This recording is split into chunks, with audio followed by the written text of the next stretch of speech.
അതുപോലെ തന്നെ പ്രഗ്നൻസിയിൽ വേറൊരു പ്രശ്നം നമുക്ക് വരണമെന്ന് പറയുമ്പോൾ ഫസ്റ്റ് ട്രൈമസ്റ്ററിൽ യൂറിനറി ഇൻഫെക്ഷൻ വരും. അപ്പം ഞാൻ മുമ്പത്തെ വീഡിയോയിൽ പറഞ്ഞ പോലെ നമ്മൾ ട്രിപ്സ് ഇടുക, പറ്റുമെങ്കിൽ അടുത്തുള്ള ഹോസ്പിറ്റലിൽ പോയിട്ട് ബോഡി അത്രയും ഡീഹൈഡ്രേറ്റ് ആയി ഇരിക്കാനുള്ള ട്രിപ്സ് ഇടുക. അല്ലാന്നുണ്ടെങ്കിൽ നമുക്ക് കരിക്കിൻ്റെ വെള്ളം കുടിക്കാൻ പറ്റും. അപ്പോൾ അത് ധാരാളമായിട്ട് കുടിക്കുക. ചിലർക്ക് കരിക്കിൻ്റെ വെള്ളമായിരിക്കും, ചിലർക്ക് ലെമൺ വാട്ടർ ആയിരിക്കും, ചിലർക്ക് മോരും വെള്ളമായിരിക്കും, ചിലർക്ക് ORS കലക്കിയ വെള്ളമായിരിക്കും, ചിലർക്ക് ഗ്ലൂക്കോസ് വെള്ളമായിരിക്കും.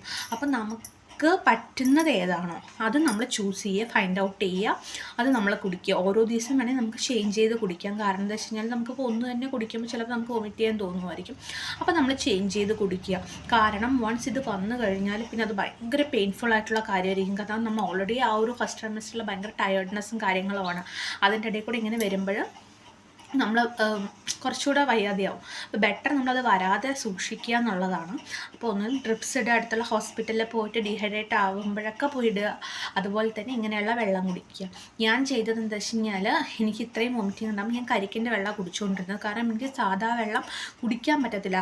അത് വായിൽ വയ്ക്കുമ്പോൾ തന്നെ നമുക്കത് വോമിറ്റ് ചെയ്യാൻ തോന്നും. സാധാ വെള്ളം അതൊട്ടും പറ്റുകയില്ല. അപ്പോൾ കരിക്കിൻ്റെ വെള്ളം കുടിച്ചുകൊണ്ടിരുന്നു. അതുപോലെ മോരും വെള്ളം ഞാൻ ഇഷ്ടം പോലെ വാങ്ങിച്ചു കുടിക്കുമായിരുന്നു. വീട്ടിലുണ്ടാക്കാതെ എന്താണെന്ന് വെച്ചാൽ വീട്ടിലുണ്ടാക്കുന്നതിൻ്റെ ഫ്ലേവർ എനിക്ക് ഇഷ്ടപ്പെടുന്നില്ല. കാരണം നമ്മൾ തന്നെ ഉണ്ടാക്കുമ്പോഴേ അതിൻ്റെ മണമൊക്കെ നമ്മൾ ആദ്യമേ നമുക്ക് സ്മെല്ലാവുമ്പോൾ സ്മെൽ ചെയ്ത് കഴിഞ്ഞിട്ട് പിന്നെ കുടിക്കുന്നത് ഇഷ്ടമല്ല. അപ്പം ഞാൻ കടയിൽ നിന്ന് വാങ്ങിച്ച് കുടിക്കുമായിരുന്നു. അപ്പം നമുക്ക് ഇഷ്ടമുള്ള ഏതാ വെച്ചാൽ അത് ചെയ്താൽ